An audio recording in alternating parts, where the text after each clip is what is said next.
Hey everyone, I hope everybody's doing well, blessed, and enjoying family. As always, muchas gracias to all for everyone's words, wishes, prayers, as the love and support everyone shares with me.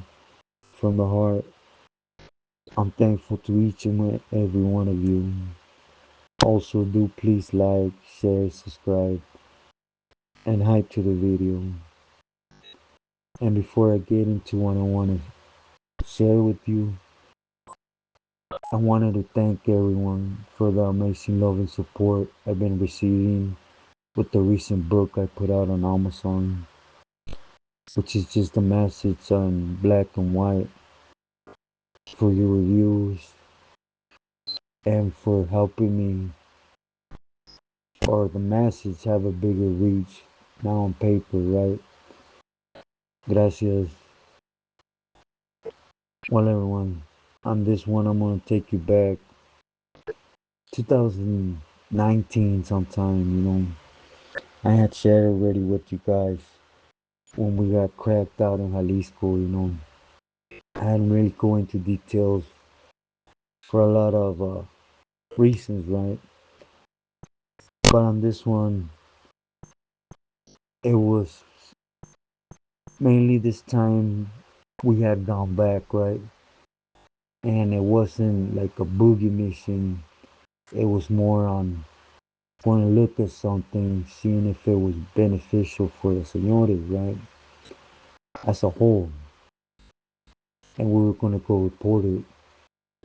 In this occasion, though, all from El Centro went with us, the Pili, right? And I mentioned before, he was a Tecato, meaning he liked to use black, right? For those that take it negatively, please do answer me. What do you call a user of Chiva? Tecato. That's why themselves tell you, hey, I mess around, I'm a Tecato. Like I said before, if I want to disrespect and say Dolphin, I would say that, right? But, anyways, always one of the individuals that he was cool. He had the moments where he wanted to do things right out here, or when we were busted, I should say it better like that. And then he had the moments where he would have the runs, right? And he would get hooked, just like the other senores. But on this occasion, I remember we're out in Tequila, because we're in that whole little area, right? Mainly Tala, Tequila, to look at something again.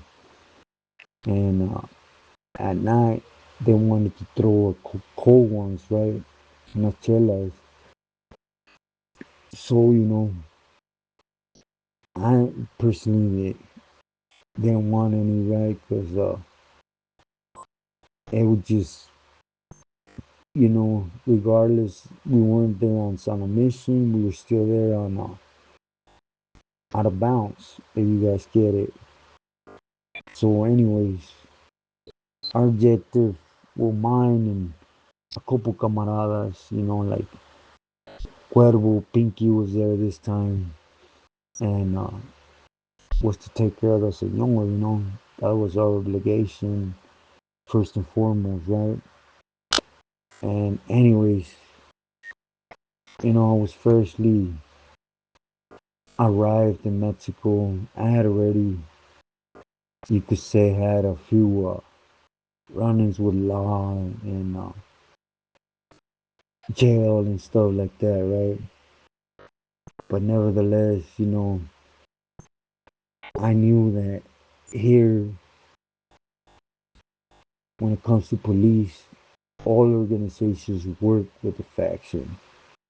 They work hand in hand. One will survive without the other one.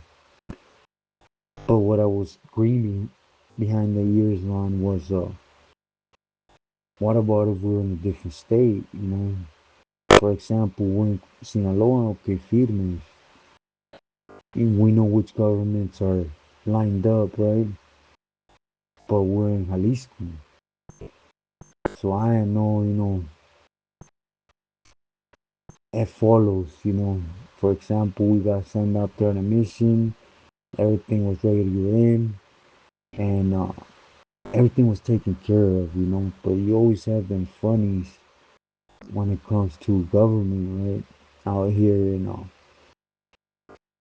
we went to this small bar, right there in Tequila, and in this bar, two individuals started fighting. It had nothing to do with us. When they started fighting, police got called, municipales, and they arrived and they did the little panchos. And at the end of the day, they didn't do nothing, right? But for some reason, no, the reason's obvious. You see over there at a table, you see four individuals, pelones, all tatted up from head down and stuff. Well, at least myself, and C and Pinky, or just see Pinky and have him like that, right? But anyways, old Ed had a big clown behind his head, and you know, and anyways,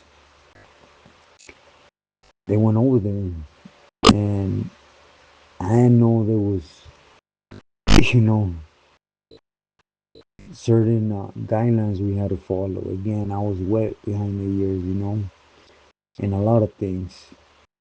It wasn't like that when I was out here last time when before I caught my case.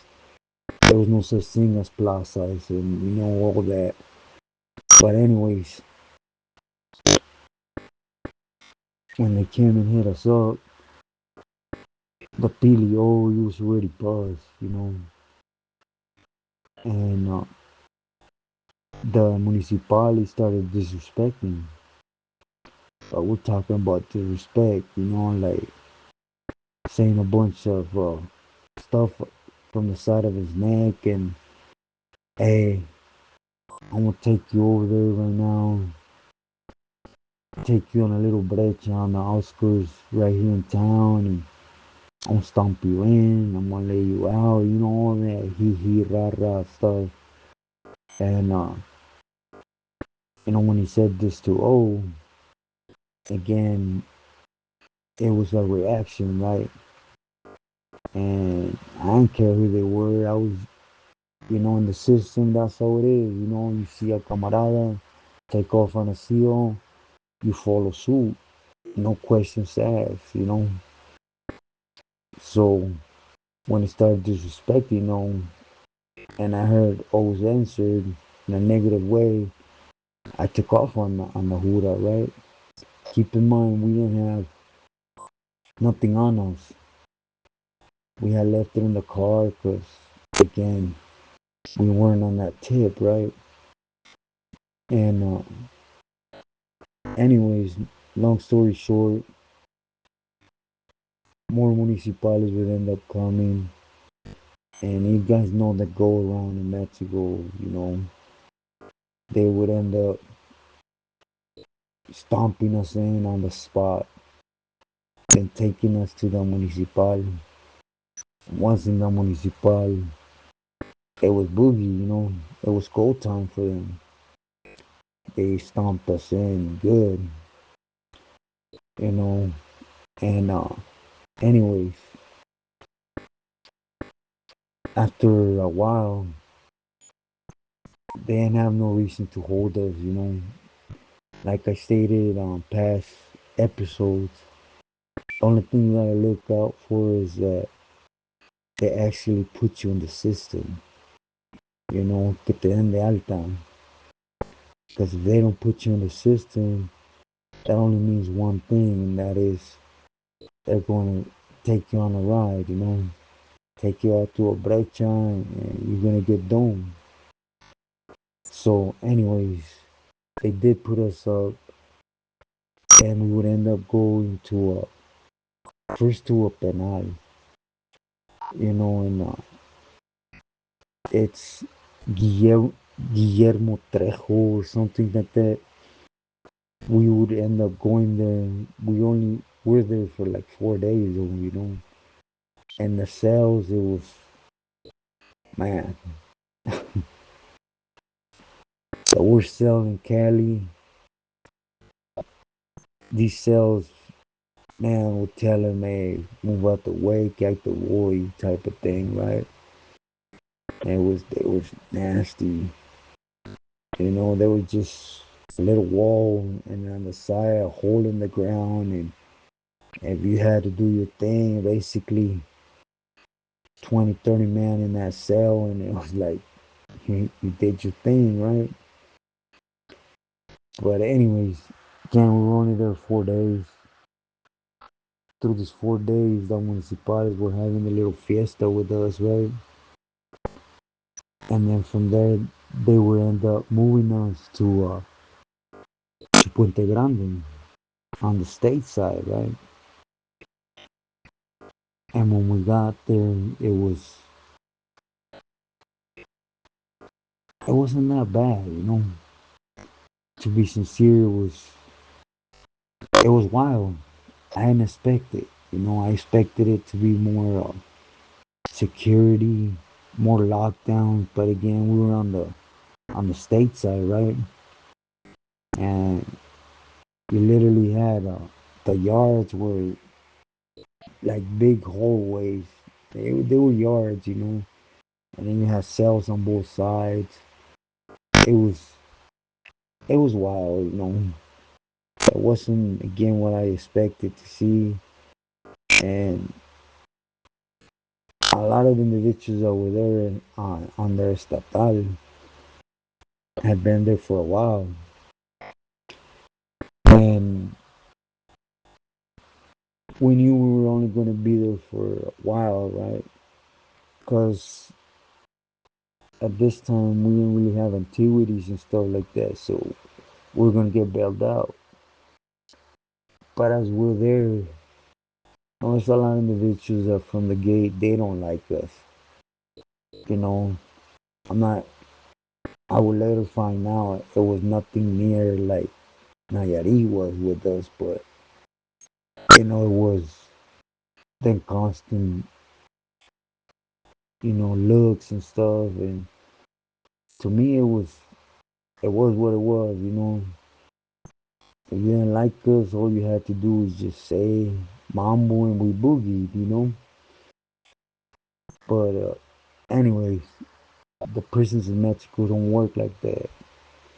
There's a lot of gossiping and stuff, and they lean on the cartels, which we knew who was per se the bloquero or the section rep and everything. And, our respects. We weren't gonna get in his way. Period.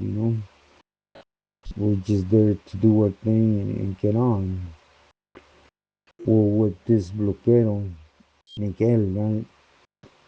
There was an individual with him that within days, he felt comfortable with us and he told us who he was. Bams or Bam Man from Canoan Park. He was a camarada. The vato, he was older, maybe, I don't know how much older. He had me by some years, but didn't have not one tuck on him. And that's the thing, that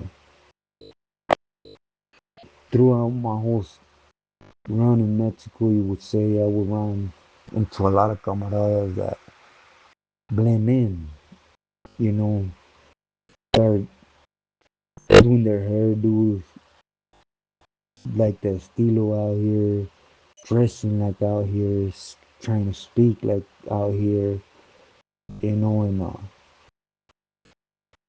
again, you can't do nothing when you're in the prisons in Mexico because, it's so bad. You paint a target on yourself that right away it's going to be handle it. They're gonna take action on you. So mainly you tend to like, hey, give me about 10 feet, ábrete, But this individual at first he was cool. He was cool, and again, always you could say younger, more of the age. So we told him, man, well, we're here, just chill. We should be out in a few days, and there's no need for all that que entre la bolsita type of thing, right?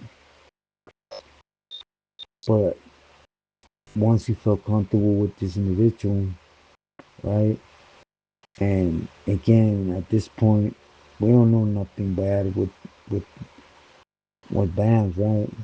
And we never found nothing bad about him, period, right?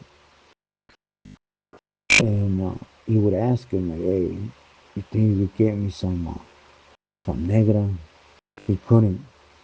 At that moment there was none right there. In Puente Grande where we were at, they had they had meth, they had other stuff, but they didn't have chapopote, right?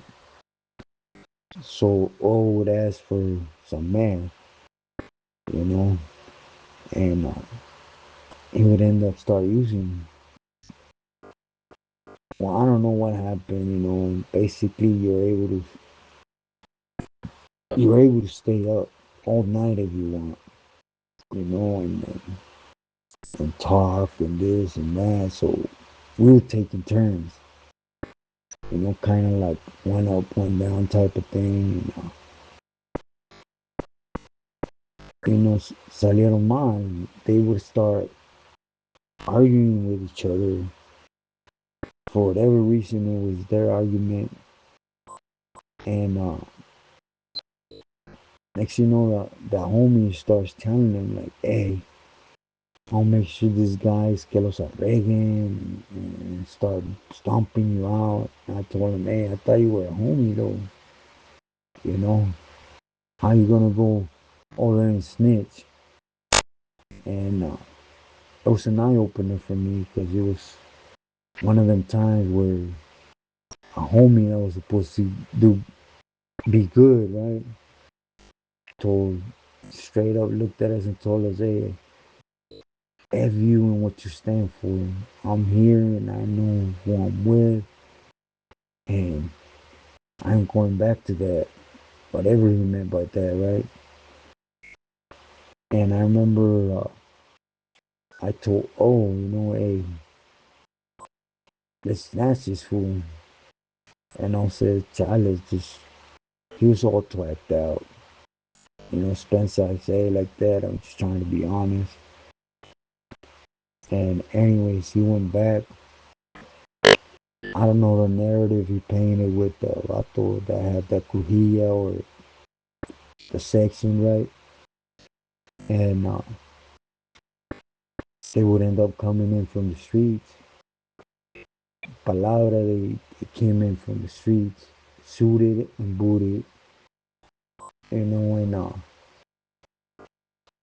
the first wave of fools that came in from the streets, they stomped us in. We're talking about, you see how people are suited and booted out here in Mexico. They beat us in, and then with them toys, and you know, on the second wave, on the first wave, let me take you back. That individual Bam from Canova, he was there, literally helping them stomp us in, right? So my mind is like, okay, if we make it past this, I'm gonna get my hands on anything. I could make a piece, I won't whack. I won't snatch him up. I try to divert the mind to something else than what was happening. And on the second wave is where this individual, they call him Perro. You know, he was from Tala, and he recognized, oh, they had, I guess, before went out there had spoken and whatever, right? Again, they were coming in from the calles because we were outsiders. And everything got figured out, it got squashed. And basically, in these conversations, everything came out to light. And Perro gave us the green light to bully on dude, right, from Canoa. And at that point, it was like, hey, this fool's, he's beyond, you know, trash. Sorry I say it like that. But he had not just hands put on us, but on the Pili. It was like, Mambo, let's do this. So we would end up, hurting this individual. You guys know I'm not gonna glorify it, but later on, I will find out that I guess homeboy wasn't good standings. There was nothing. There was nothing there, like I said in the beginning, good or bad, right? And we just never understood why he took that action. Well, at the moment, later on, it just when we got busted in Guanajuato, it happened there. Durango, it happened there. You know, when we were in Sinaloa, we seen it firsthand there in Nayarit. I'm not gonna say Oaxaca because I mainly did my time there in the hospital. Is when I got shot. But everywhere we went, there was homies out here that were uh, that were against us. And you can't really blame them, right? Because we're disliked.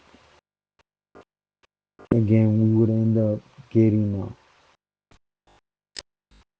getting bail paid, and we would end up leaving. We went on the streets. Turned out we checked that out. It wasn't what they were looking for, so we went back to Culiacan. So, me personally, I didn't feel comfortable.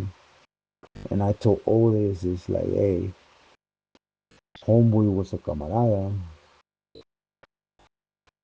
but I got the okay from so and so, and I don't feel comfortable in this. I'm a real firm believer that we are what we are, and we stick to what we are. And nobody could tell us how to go about things and how to do it or when to do it, right? It was my state of mind. And all started giving me a rundown a little bit more on how things work out here. And I was like, nah, really? Because I guess before I got out, they were having a lot of problems because there was a whole crew of camaradas literally out there in Tala. And I'll tell you exactly where it was. It was 2 blocks from the Cuadro or the Plaza.